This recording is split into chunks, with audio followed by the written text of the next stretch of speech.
You're listening to the Heritage Film Club podcast show. It's three lads chatting about a movie that one of them forced the others to watch.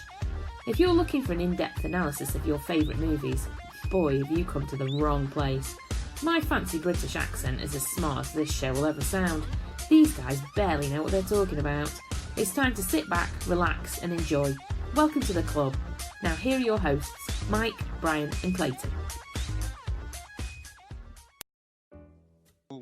Yes, well, we'll fade the audio in on that, but that's probably a good idea. So yeah, what is Clayton's level of nudity this week? Me, I'm fully dressed, man. Fully dressed? Oh, you must have liked Sick this as a movie. dog. Oh, that's right. I hear the subscribers falling away as we speak. Yeah. No, I am getting over the flu, so I'm just Yeah, are you feeling better? yes, yuck. Excellent. Good. This is probably just No, not really. good that this is just audio then, I suppose, and not video. Oh no, it's fine. It's just when you have the flu and you just feel just so tired. That's how I feel at the moment. I'm just tired. Fair enough. But I think. the good thing is, I didn't need to have a test to have something shoved up my nose. Good. So you haven't got COVID. No. On adventure, you don't want to be. Well, I don't know participating in. because I wasn't tested. Well, You didn't true. have to be. Okay, that's helpful. It doesn't sound like a lot of fun. No, it was literally. Yeah. Now it's just a question there. Where do you work? Who have you been around? Ooh, okay, your internet's... And if you don't meet their criteria, you don't get a test. Because at the moment, all our transmissions via the overseas. Yeah, I guess so. You're probably lower risk at the moment, which is good. Fingers crossed, man. Right, sounds like your connection's a bit dodgy because you keep cutting in and out. Or at least to me. I will. Yeah. I will stop moving. Stand on one leg. Yes. Stand on one leg. What? Yeah, that's the old way to get TV reception. Yeah, it won't do much for the connection, but I'm just amused at the idea of you stood there for an hour on Stand on one leg, bang the laptop, bang the modem, Yeah. whack. Above your head. Hold it above your head. Right, I think that's that's the downside of this being audio and not visual. So, yeah. The upside is no nudity. The downside is can't see Clayton stood on one leg. Yeah, because I'm picturing him doing it Fully. even in his flu state, his non-COVID flu state. Yeah. So anyway, we are still three. Yes. So anyway, we all watched the movie. So we're doing Hurt Locker. Have you seen it before, Clayton? No, this was the first time. Okay, so Brian's seen it before, obviously, because you recommended it. Indeed. And I had seen it way back when it came out and wasn't fond of it from memory. So this was my second viewing. So quick round table. Did you like it, Clayton?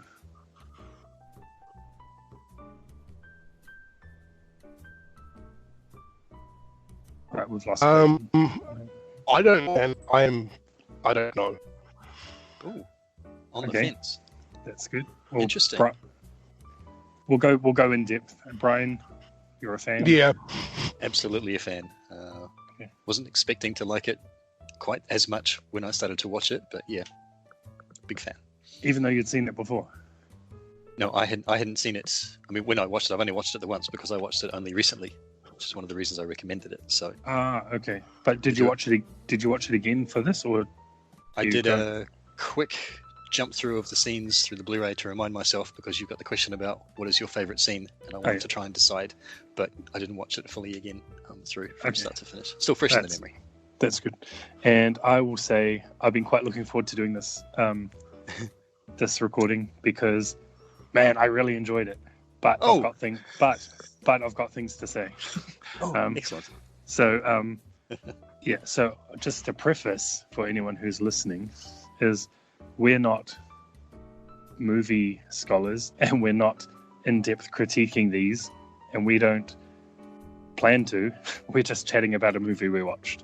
So we're not like, I don't know, we're not breaking it down and going into all the intricacies of what the director might have been thinking, I guess, but we're just having a chat, right? So yeah, so okay, so we're all We all know where we stand. Do you want to go first, Clayton? What was the problem? This movie fucked me. Like, can you hear me? No, you keep cutting out.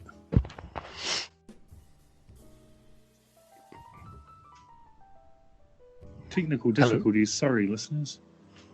Jeez. I think you might need to go to your cheap headset, man. Can you not hear me? No, you keep dropping in and out really badly. So for those who don't know, we're all just recording this from our own homes over Skype. Not because of COVID, just because we're too lazy to drive to each other's houses. That is true. And I live very far away from the other two. Clayton's left the session, so we'll wait till he comes back. Do you just want to go, Brian? So now it's an arm wrestle between you and me. Yeah. Well, you can go.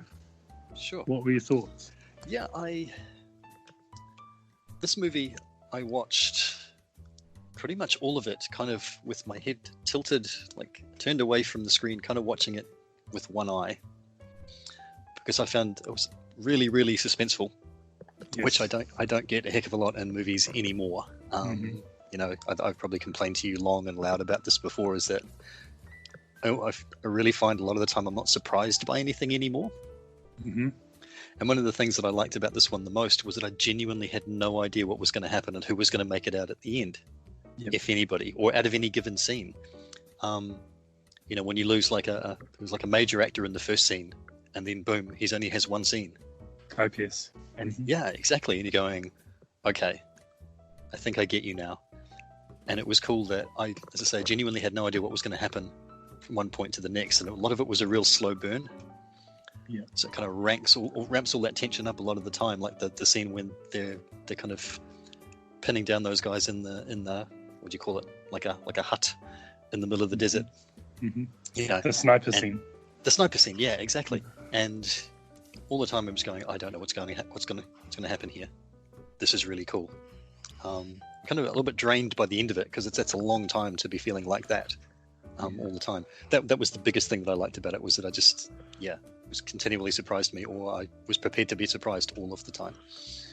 I'll just say one thing about Guy Pearce is not remembering this movie at all, apart from the fact Jeremy Renner was in it. In that opening scene when Guy Pearce is there, he's doing his American accent. I was like, this dude is awesome. This character is awesome. And then, like you said, 5 minutes later, he's not in the movie anymore. Yeah. Because I was really digging that character a lot. But obviously, he needs to go to make way for what we're going to follow the rest of the time. For James, for Jeremy Renner, of course. Yeah.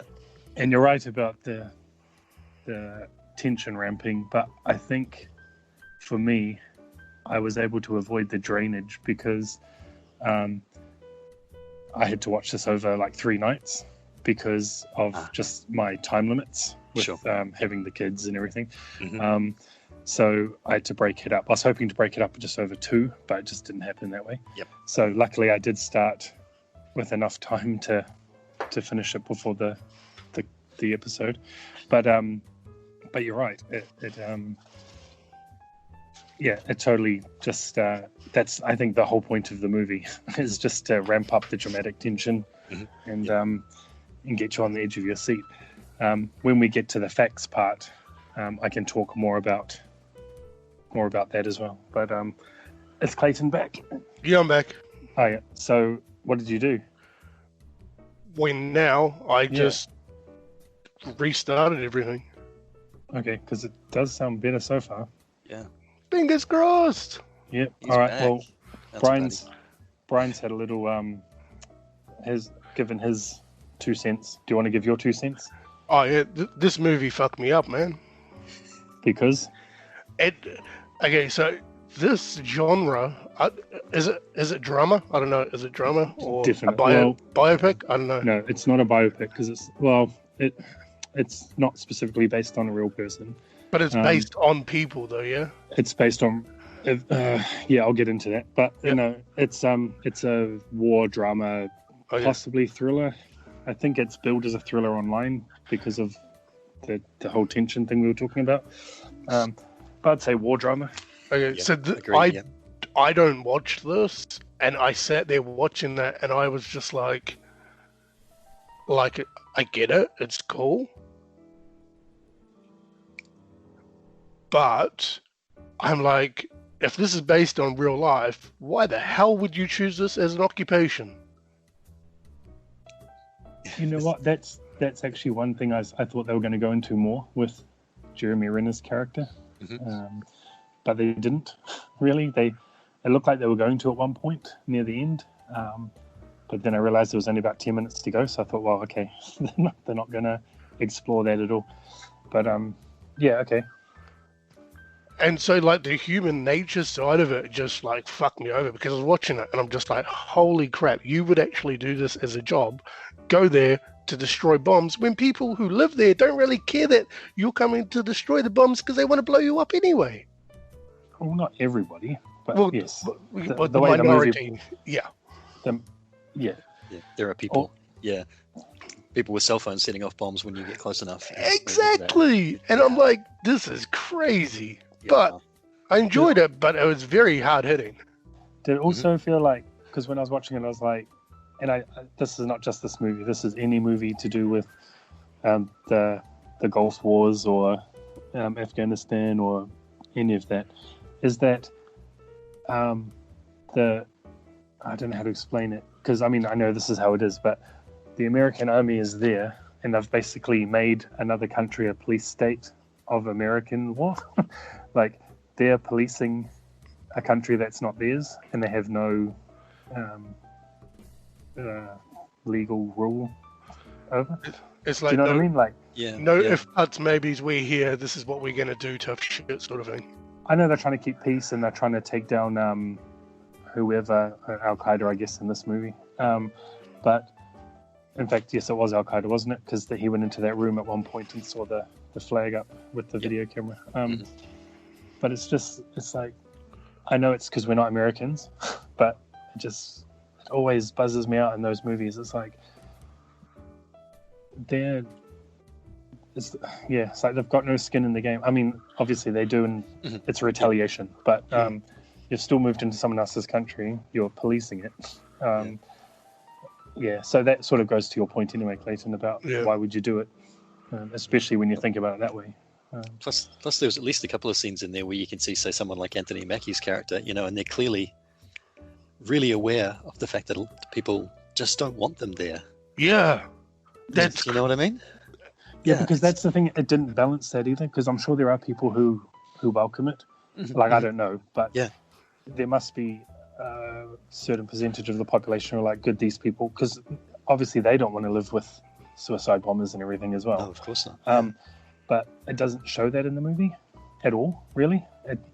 Even with the people who are inside the army camp selling stuff, it still doesn't show it. Like, it only shows the bad guys. So, or the ambiguous ones, because there's the bit where the guy in the taxi drives up and Renner pulls the gun on him. Yes. That doesn't go anywhere. No, and the whole time you're going, because you can't see what's in the driver's head. You have no idea, is he going to go forward? Is he going to go back? What's he going to do? And so even at the end of that, as you say, there's no resolution to it, because what was his intention? Did he just drive it down the wrong way, or was he genuinely going to come and kill you? Yes, because then you're thinking, well, if he just did come down the wrong way, why is he being such a prick about moving? Like, why does he have to go to the point of having a gun to his head, his windscreen smashed out, before he moves? Like, at first, when I first watched it, I thought, okay, he's like a suicide bomber. He's coming in to blow up his taxi or whatever. But it wasn't that at all. And he just left, and that was it. And he just leaves, So is it just that he was being staunch against the Americans? Like, this is not your place. I can do what I want. I can drive where I want. Like, it didn't explain at all. Maybe. Well, there's people up on balconies and stuff. It's the same thing. And whether, I don't know, like you say, we're not film critics or film students or whatever. Maybe that's the point, is to go, well, this isn't all entirely from the American point of view of just what they're seeing internally. We don't know any more than they know about what is this particular guy going to do. Yeah, and I think to that point, it was also... it had you thinking during the whole movie from maybe, maybe subconsciously thinking from the soldier's point of view, like because of the way it was filmed and directed and shown stuff, is that every time it shows those people on the balconies, you're like, yeah, they're bad guys. Someone there is a bad guy. And it just subconsciously defaults you to how those soldiers are probably thinking. That's what I found through the whole movie.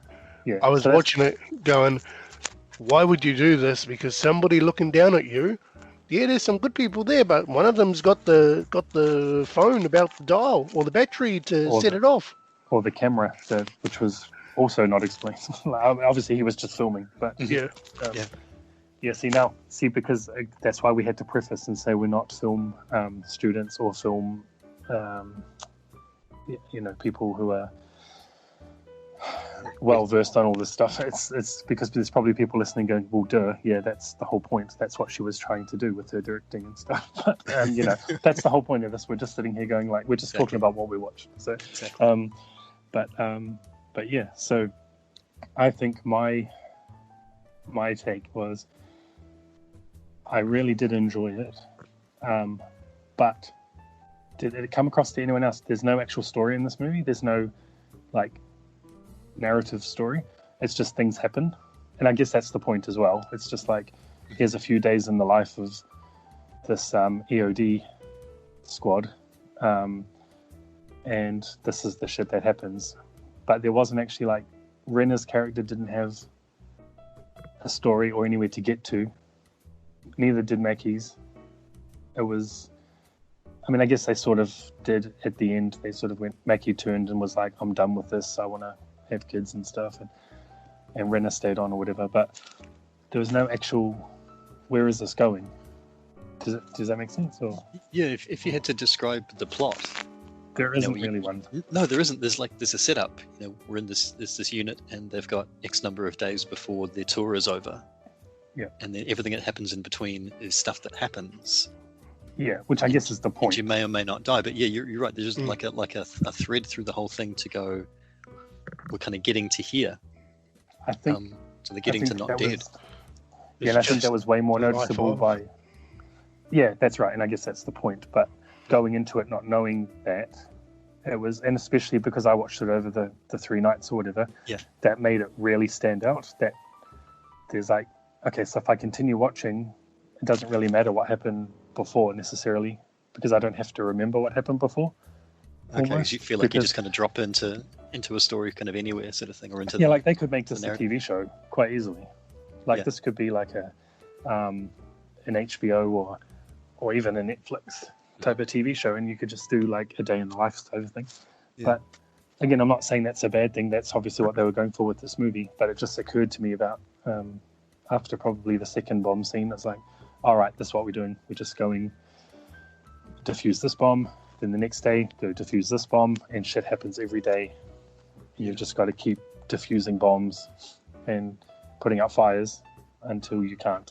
Until you can't do it anymore. And that's what fucked me up. Yeah, and this is why when we get to it, it was really hard to pick a favorite scene, because it's all just scenes. It's just things that happen, and you just have to choose which of the diffused bombs you like the best, really, because there's no, I don't know. Yeah, there isn't like a defining moment in the film or anything, or one moment that you'd hang any given character on, apart from the one where Renner shoots the other guy in the leg accidentally and gets him sent home. There's no real, that's like the pivotal scene kind of thing. They're all pivotal scenes in one way or another, I think, or they're all important. Also, after that happens, and it shows him go back to the barracks, and he's in the shower, fully clothed and stuff, and he's obviously just completely at the end of his rope, but he has to contain it because he's the team leader and get back to it the next day. But again, it doesn't explore any of this stuff in any more depth than just quickly showing something and then getting back onto the next bomb, which again, now that I say it out loud, is probably the point. That's sort of like, this is life. This is like, you can't dwell on shit. Yeah, you've got to keep going. Maybe in particular, that's life in the military. And again, never been in a war zone, never been anywhere near being in the army. So, potentially completely out of line. But maybe that's that old cliche of you take the orders, and you go and do what you're told to do, and then you wake up tomorrow and you do it again. Or in Renner's case, you just do what you want to do. And yeah, pretty much. Yeah. Take off your headset, throw it away, take the car apart. See, but this is quite good because we're figuring this out as we talk about it, which is kind of the point as well. So, like, again, people are probably like, you guys are dumb because that's obvious. But this is... We ain't never been in the armed forces, mate. Yeah, mate. Don't plan to after that. No. No. Oh, man. So, now, so just to also state, like, Clayton's not always... if we're saying actors' names, directors' names and stuff, he doesn't know all that stuff because he doesn't watch as many movies as me and Brian. So we should probably say stuff like, when we're saying Jeremy Renner, we're talking about Hawkeye. Oh, I know who Hawkeye is. Oh, yeah. And I know who the flying guy is, Captain America's friend. Captain America. He is Captain America now. Yeah, he's the new guy. Yeah. And that's how he's billed on IMDb, is the flying guy. Yep, the flying guy. And he's also, you should know him from 8 Mile as well, because he was in 8 Mile. You know what? I've never seen 8 Mile. Oh, that'll be on my list then. Me neither. Really? I can understand you haven't seen it, but I'm surprised Clayton hasn't seen it. No, to be fair, oddly enough, big fan of Eminem. I know. Yeah. Are you? Yeah, fully. How did I not know that? Absolutely. I just didn't want to buy into the hype. That was my problem. No, wait. Are you being facetious, Brian? No, not at all. No, genuinely an Eminem fan, yeah. How did I not know that? What? We're men of mystery. Like, that blows my mind. Men of mystery, yeah. Wow, that actually blows my mind. I really do. Wow. Okay, we'll put 8 Mile on the list. 8 Mile, fully. When 8 Mile came out, I just didn't want to buy into the hype. I was just like, you know what? I'll see it when I see it.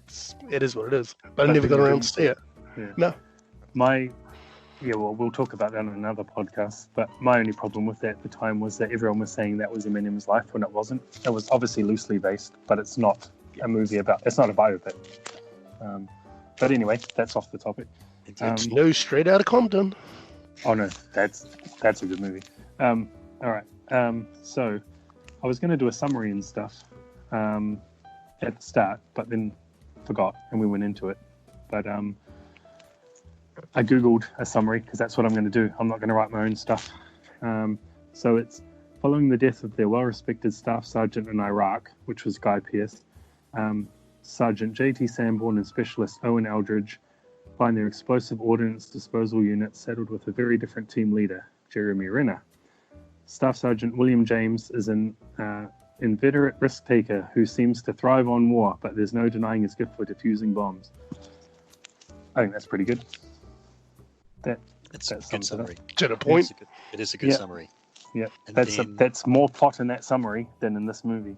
True, and I think gives you away nothing of the tone, which I think is a really interesting way to do it. No.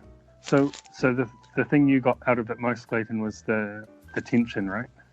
Yeah, and just the whole fact that, like, if this is a snippet of somebody's life when they go do a tour, why the hell would you want to do that? Like, I get why you'd want to do that, but, like, why would you actually want to do that? Because it just seems incredibly dangerous and silly. Yeah, that's what they should have explored more with Jeremy Renner's character. What was driving it, especially because he was so irrational with some of his decisions. But it didn't really go into it. Even when it showed his family stuff, that still didn't explain any of it to me, anyway.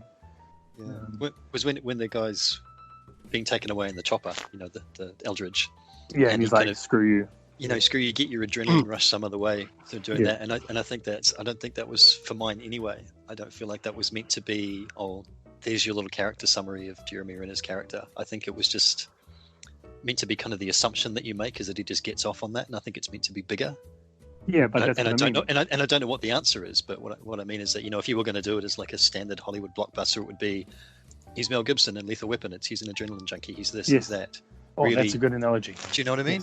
Yes. Yeah, and as you say, when he goes, there's that bit where he's in the shower and he's just like losing his mind. He's fully clothed in the shower after that mission kind of thing.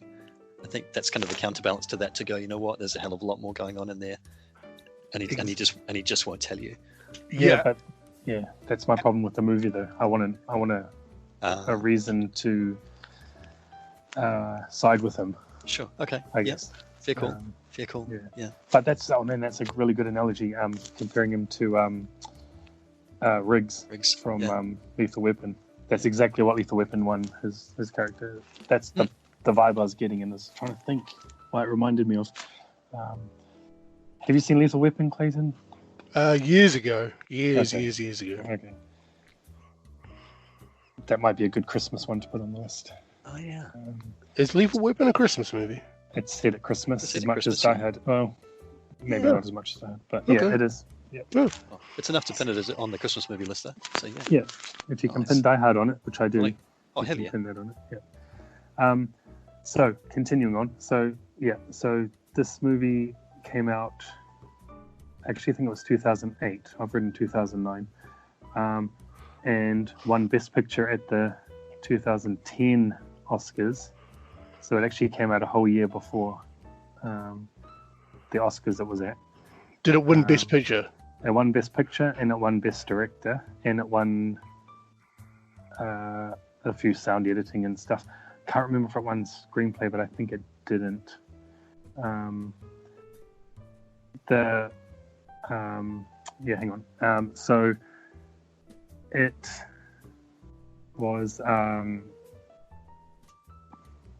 it was a budget of $15 million. So it was a really low budget movie. It was almost an indie movie, I guess.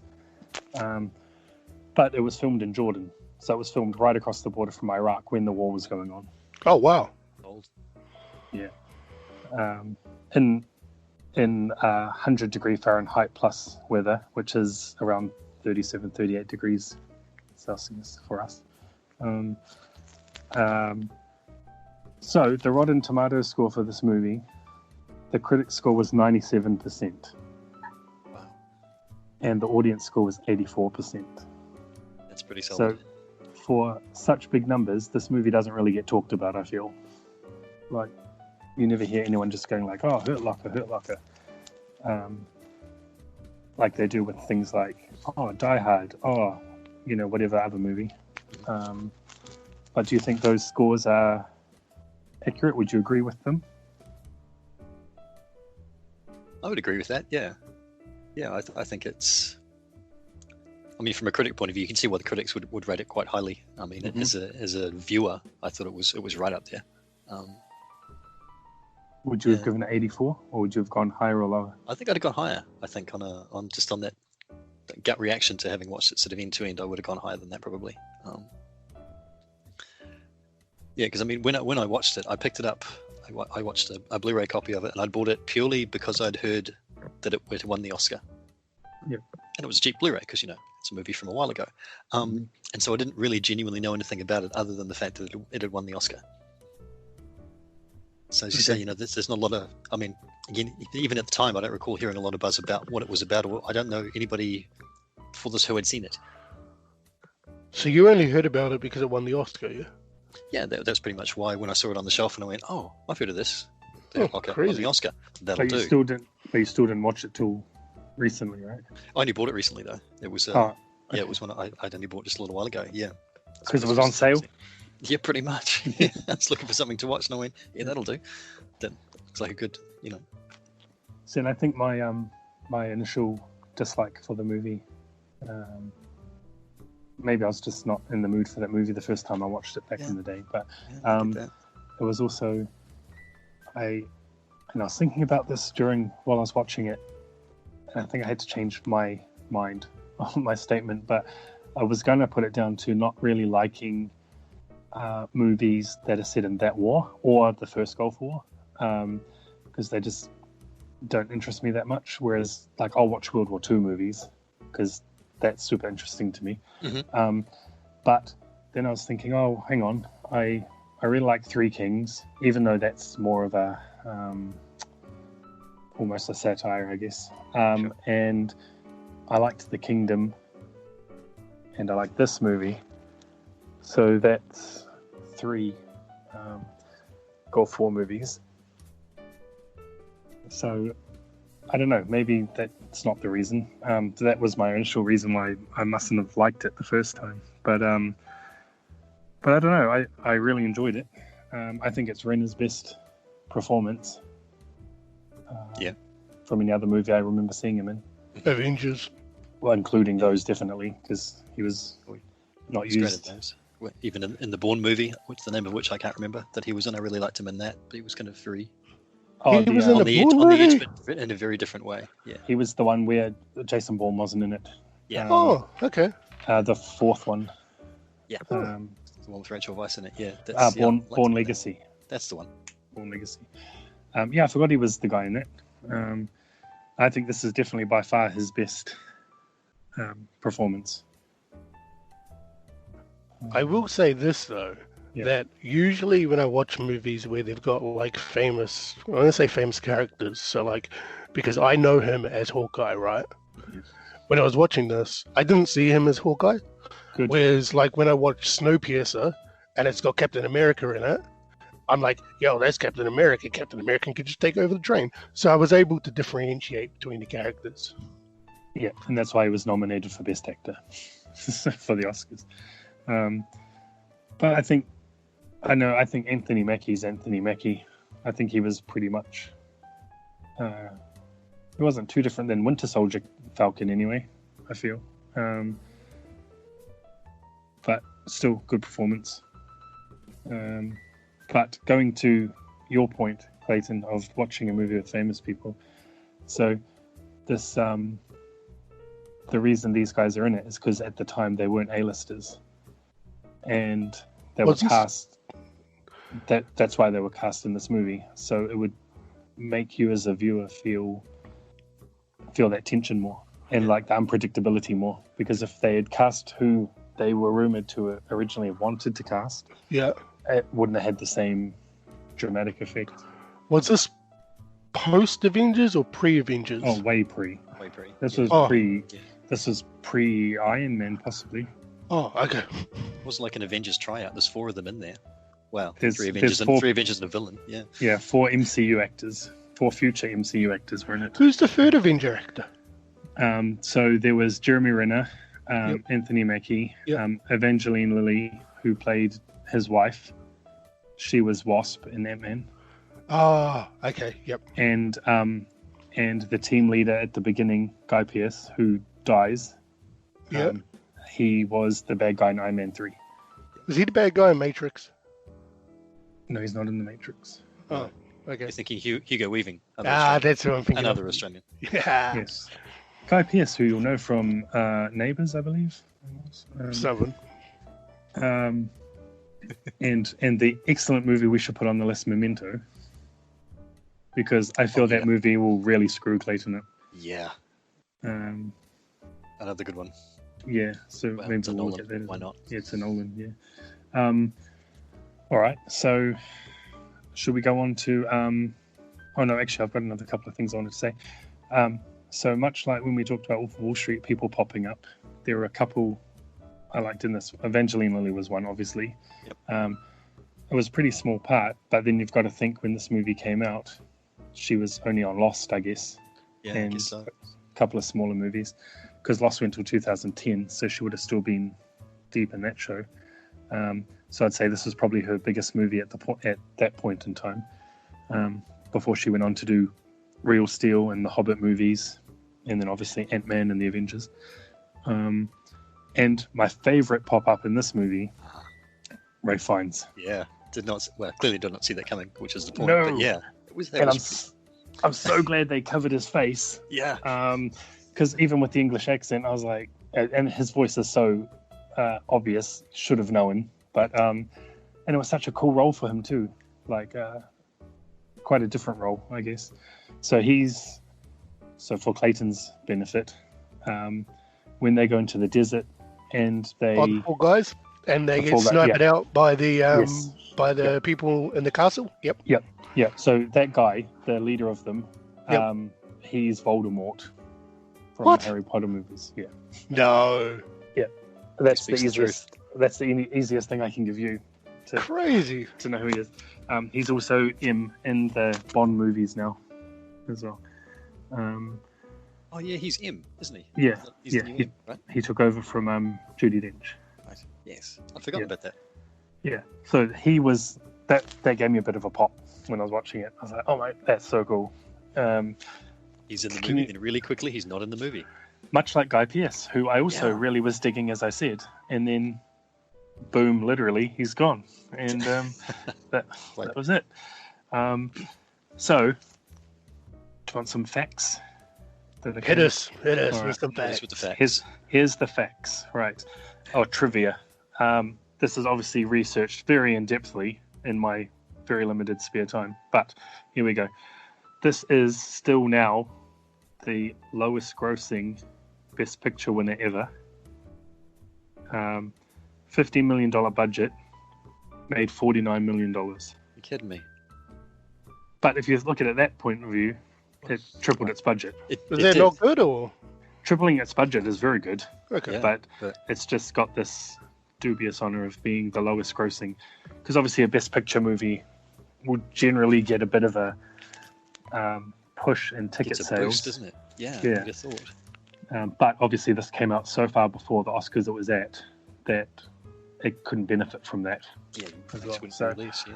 Whereas now, of course, you Um, need to make $1 billion or you failed. So that's Yeah, and I don't think they could have made this movie now the same way. Hmm.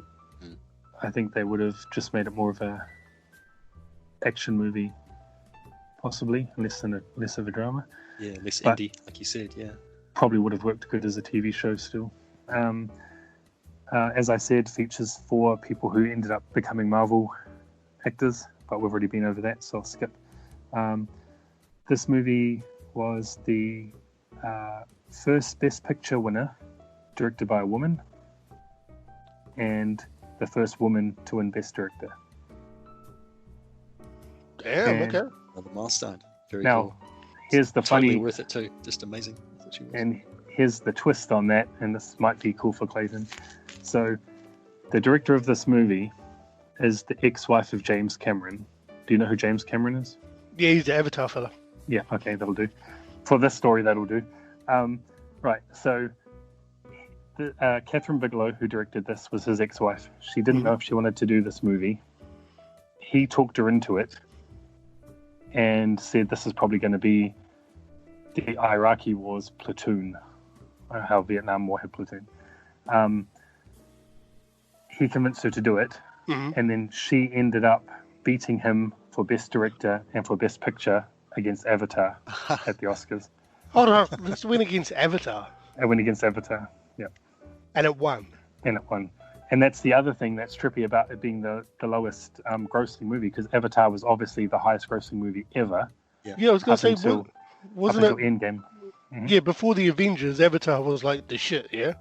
It was, and It's a it big one, yeah. and it was the lock to win. Yeah. And this movie beat it. And And that was her ex-husband. yeah, and that movie wouldn't have happened if he hadn't talked her talked into her.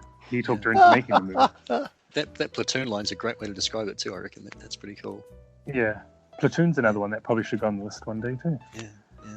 See, But we're sort of with From a personal point of view, I think that's really cool that she beat him because I've tried to watch Avatar 3 times and completely failed. I watched it once at the movies and I've never made it through again. Yeah, I Um, couldn't do it. Never seen it. I feel like we won't put it on the list because Brian can't watch it. I I'm don't want to happy watch about it. that. Yeah. It's like Titanic's not going on the list. I'm happy that I've never seen it from start to finish, Okay. and I don't plan to. That's also James Cameron. But yeah, I thought that was kind of cool. That is. And although she's made only a handful of movies, my favorite Kathryn Bigelow movie, this is just a personal fact, Point Break. The Is that- original or the remix? Yes, the original. Okay. She did Point Break. She did Point Break. Gone with Laurie This Petty and podcast is Keanu awesome. Reeves. I learn things every time. I did not know Yeah. that. There you go. See, I do know a little bit of stuff. That's brilliant. So What made more money? Point Break or this? probably Point Break. Yeah, Oh, I fair don't know go. because it was in the 90s. Yeah, no, that was a big I movie. wonder. Yeah, but that's like with VHS and all that kind of jazz, eh? Go like That one was different. Clayton, like last time. Go and do a Google research now while we're talking, and Okay. see how much. Go into Wikipedia, and Yep. in the quick facts, it'll tell you what the movie grossed. All right, be right back. Box was. Yeah. So anyway, I'll continue on. It's talking about Platoon, first modern war film to win a Best Picture since Platoon, and the screenwriter of this movie was actually a journalist and a freelance writer.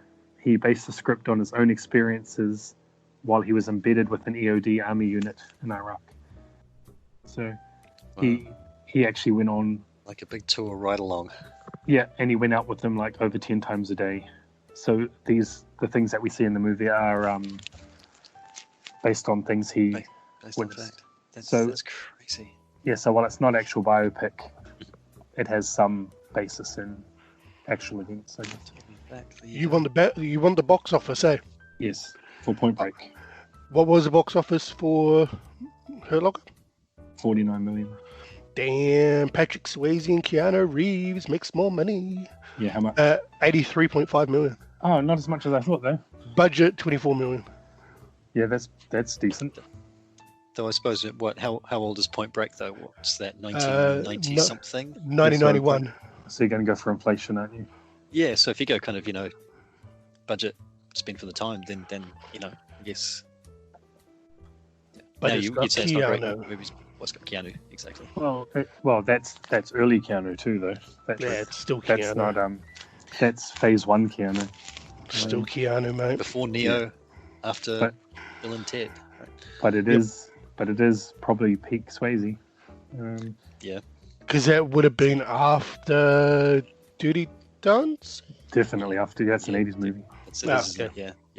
And after Ghost too, and after Roadhouse. So Patrick Swayze was People's Magazine's sexiest man alive in 1991. So that's when the movie came out. Yeah, so that's how you get $84 million. Damn. Yeah.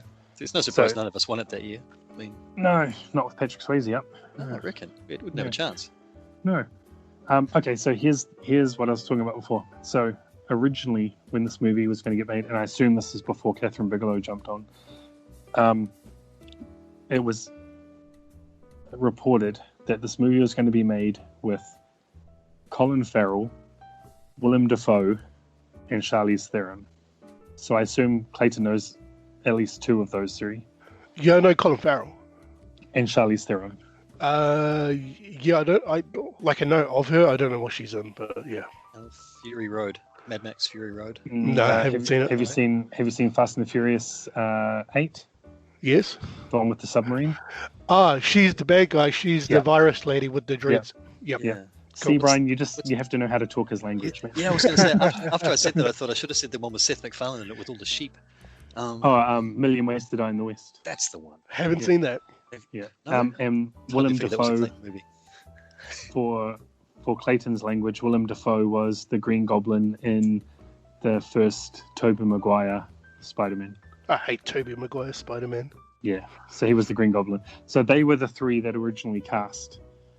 Now, I'm assuming in completely different roles. They were probably just going to be more like, this is the team we're going to follow. Because I can't see who Willem Dafoe would have been of the existing characters in the actual movie. And I can't imagine Charlize Theron would have been Evangeline Lilly's character because she was still very well known as an actress at this point. Completely. A-list, So I'm going to assume they were going to be a 3-person team, completely different from what we ended up getting. And I don't think that would have worked at all. Agreed. That would have been a Hollywood action movie. Yeah. Wouldn't have made it. And it would have taken away, that was the whole point, is why we ended up with who we ended up with, is to give us the unpredictability. Could any of these guys die? Yes. And to ramp up the tension because we wouldn't know. And what else? I told you it's filmed in Jordan. The bomb suit is a real bomb suit. It's not a prop. Wow. Damn. And every scene you see Jeremy Renner wearing it, it's actually Jeremy Renner and not a stunt double. Even in the long shots. Seriously? Earn your money. Yeah, because at first they were going to use something because of the temperatures for one and people passing out. But then the director realized nobody had the same walk or anything as Jeremy Renner and didn't think it would be believable. So he did all his own scenes in that suit. And as I said, it was over 40 degrees or around 40 degrees, over 100 degrees Fahrenheit in the suit. Yeah, so those are my facts. Those are my trivias. Yeah. What do you think anyone else could have been cast in this movie, and anybody at all, and it stayed the same?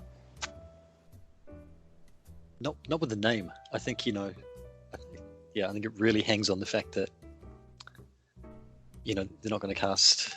You're not going to cast Tom Cruise in that movie and kill him inside the first 10 minutes.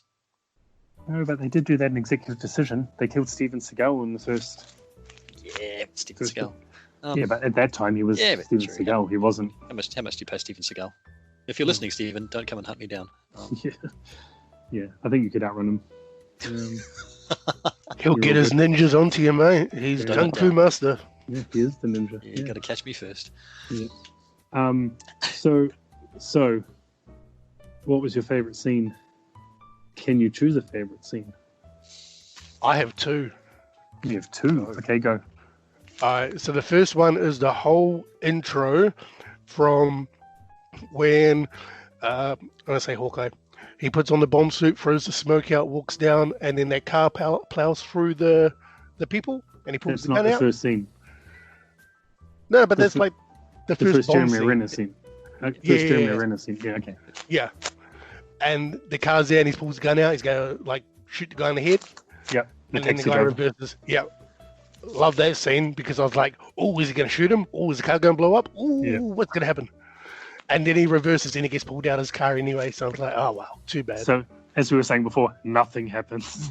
I know, but I enjoyed it. I just like the whole, because you go from the first guy that was very rule-driven before he got blown up to Hawkeye, where he's just like, you know what, I'm just going to throw smoke out and do whatever. I'm just going to walk down, and if you want to come run me over, I'll pull a gun out and try and shoot you. Yep, fair enough. What was your second scene? Is the other Hawkeye scene where he's at the supermarket, where his wife tells him to get cereal. Oh yeah, because of the amount of cereals? Yeah, because he's back in real world, and he's like, what the fuck? Look at all the cereal. That was a flashback though, right? Or had he left? No, he had left. He went home, and then he went for a second tour. Had he? Oh, that's the way I interpreted it. Yeah. That's when he's back at home and he's just confronted with all the cereal. Clayton, you're right. Yeah, and he was just like, I forget you've gotten that bit. Because he sat down with his baby, and he's like, after that, he's like, yeah, Dad's good, but Dad likes to do the war stuff, and then he goes back for a second tour. That's the way I interpreted it. Okay, so this is what I think now. See, and this is why it's good to talk this stuff out, and this is why people are going to be laughing at us, going, "You guys are dicks." But that is showing Jeremy Renner's whole motivation, though, isn't it? Because he's been in it so long that real life is just too monotonous and boring. And this is why it stuffed me up. I was just like, this movie's crazy because it's like, this is real life shit. Like I'm not an army person, but imagine being away for a year. You come home, and the simplest thing, go get cereal, and you look at the cereal aisle, and you're like, what cereal?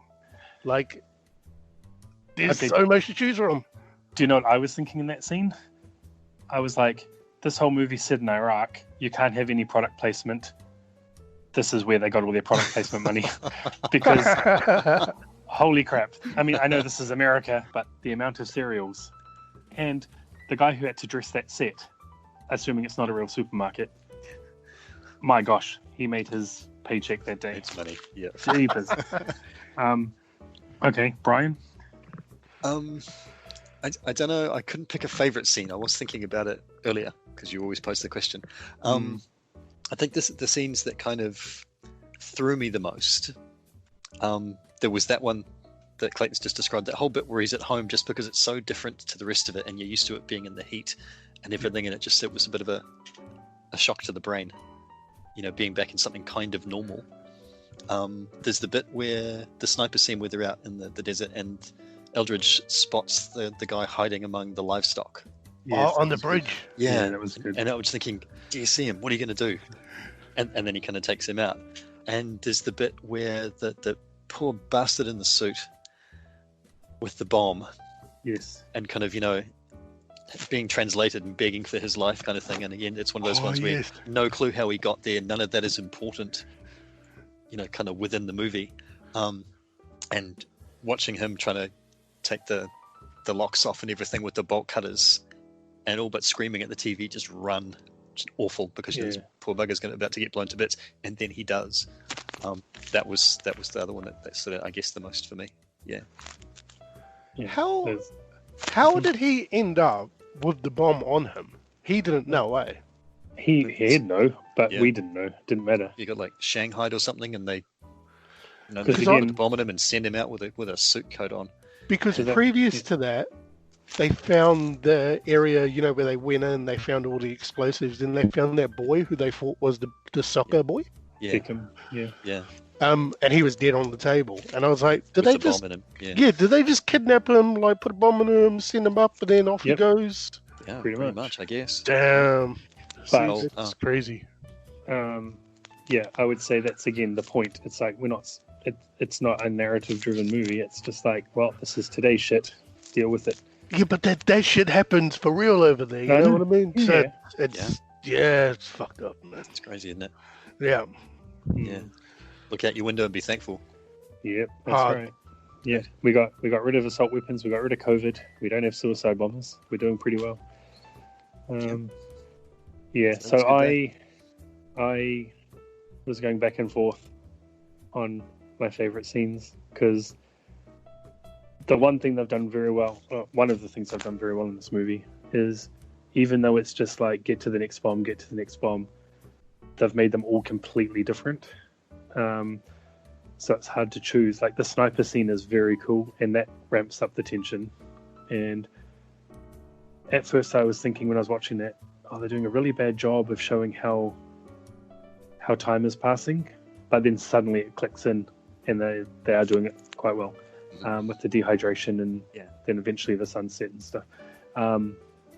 The suicide vest scene with the bolt cutters, which is the last bomb scene, I guess. That was really cool. And the car one, which we haven't really talked about, where he throws his headset off onto the ground and Anthony Mackie's going crazy. And he's trying to tear this car apart to find the bomb. It was also really good. But I think I'm going to go with the Guy Pearce scene, man, because when that bomb goes off, the way she directs that and puts it all into slow motion, and you see the ripples and all the gravel lifting up off the ground, and oh man, that's really nicely shot. That's a really cool scene. But my favorite shot of the movie is where he's following the wires on one of his first bomb deactivations, and he pulls up the wires, and there's and he finds all the circle other ones. of bombs. Yeah, the multi-bomb scene. Oh man, just that shot of him pulling it up, and you're seeing all these bombs rise up out of the gravel. That's my favorite shot of the movie. But my favorite scene is probably the Guy Pearce, the opening scene of the movie, which is the one scene that Jeremy Renner's not in, I guess. Ironically enough, there you go. Yeah. Yep. All right. And so, who's your MVP of the movie? Who owned this movie? Wow. And again, it doesn't have to just be an actor. It can be. For me, it's the army, the armed forces. Hey. So patriotic, and you're not even American. Hard. No, because I mean that's literally what the whole movie's about. It's like sweet as I'll just give it to them, let them run with it. Yeah, fair enough. Cool. On that kind of note, director and writer and whoever it was who financed them to let them tell a movie like that without it becoming Lethal Weapon, and just go real raw and do all of that stuff. I think that was MVP for mine. It was independently financed. It wasn't done through a major studio, so that's how you get away with that stuff. Yeah. Would that be the director or no? The producer. Like, who does it? Well, okay. In this case, she was also the producer because she got the Oscar for Best Picture as well as director. So she had the whole say in relation to how the movie was portrayed and made and all that kind of jazz, yeah? Not the whole say, but she would have had a very big say. Oh, okay.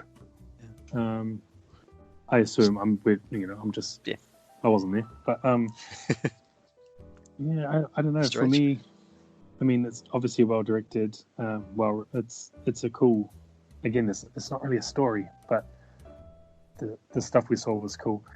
But man, I think I'm going to give it to Jeremy Renner, because again, that's probably my favorite performance of his. Before this, I only knew him as the bad guy from SWAT, which ironically was a Colin Farrell movie. But yeah, that's my pick, Jeremy Renner. It's just too good. All right. Any other? Would you recommend the movie, Absolutely. Clayton? I would say yeah, give it a whirl. I mean, it's not my cup of tea, but I mean, I'm glad I watched it. I mean, I wouldn't probably go out of my way to rewatch it, but Sounds like it was your cup of tea. No, it's like it was very hard hitting. It was a hard watch. Okay, yeah, I'd recommend it. Like, I wouldn't have recommended it if you had asked me that 2 weeks ago before I watched it again. But yeah, no, definitely. Cool. All right. So that's Hurt Locker from us. Anything else you want to say about the movie? You can also just say no. No. No, I'm good. All right. So it's my pick for the next movie. And man, clearly from what you've all just said, we need something lighter. Right? Could we? And Please? probably also something shorter as well.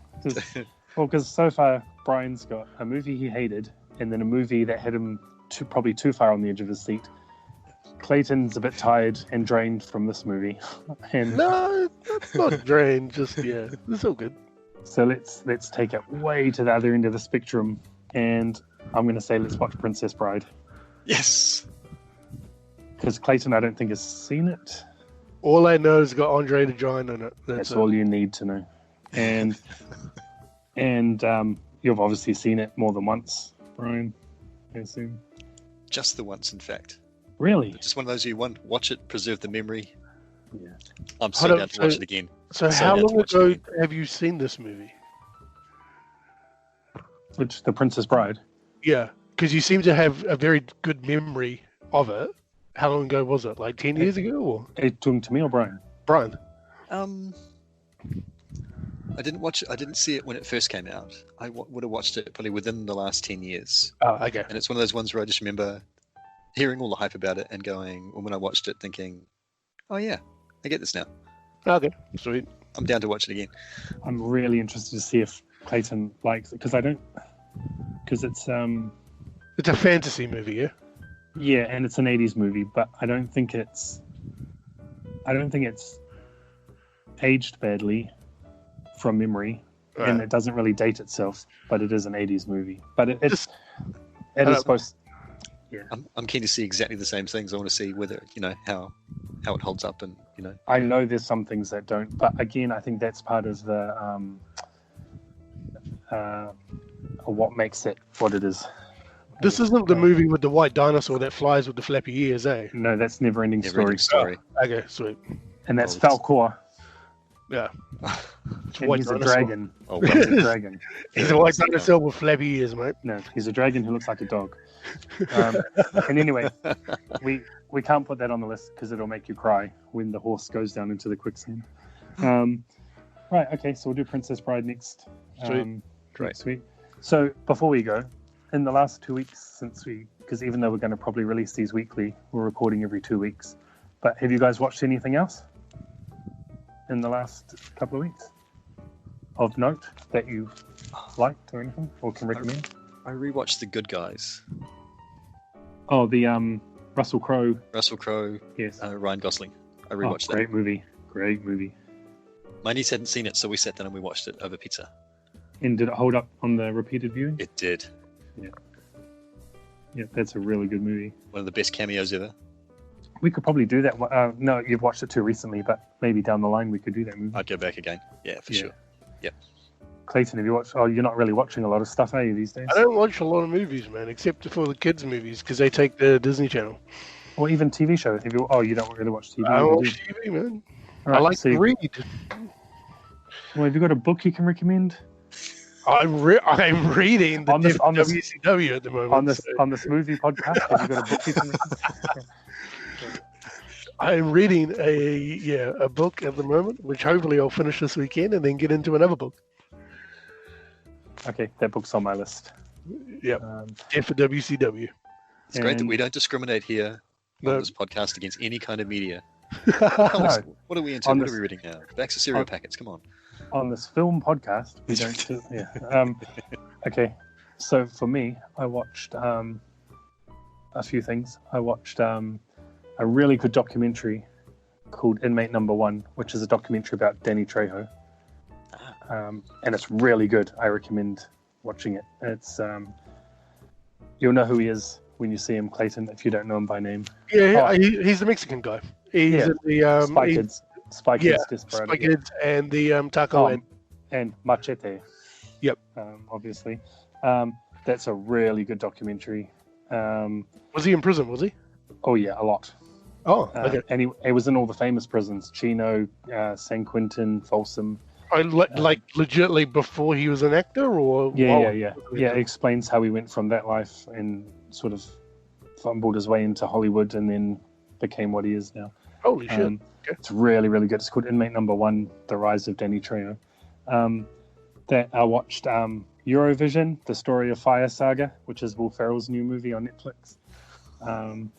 And I just wanted to watch it because it was like a Eurovision movie, and it just blew my mind. But it was, and I had to go and Google Eurovision after just to see if the performances were that over the top, because obviously we don't get it here.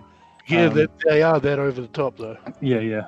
And it's actually quite a good movie. Like, I thought Will Ferrell had lost it a little bit, but I really quite enjoyed this. Pierce Brosnan's really good in it. Rachel McAdams really good in it. It was quite fun. It's not like a what is it? It's not going to go down as a great movie in the annals of history or anything, but it was decent. And I watched the new Twilight Zone, which I'm behind because season 2's already finished and I'm just starting season 1. But that's a pretty cool show, so I'd recommend that as well. Yeah, so that's it. Anything else anyone else wants to put in? Plug our Twitter. Oh yeah, man, I forget to do that every time. I was gonna all week I've been thinking we're gonna start with that because that way I won't forget. And look, the Hurt Locker was so on my mind, I just started talking about it. Lucky Clayton is the marketing department. Nice work. Yeah. Hard. Public relations. Right, so you can follow us on Twitter at Heritage Film Pod, and you can email us if you want to tell us how dickish we are with not knowing the stuff until we talk about it on the pod, at heritagefilmpod@gmail.com, or you can just give us some positive feedback, up to you. So yeah, until next time when we talk about Princess Bride, see you later. Bye. Bye.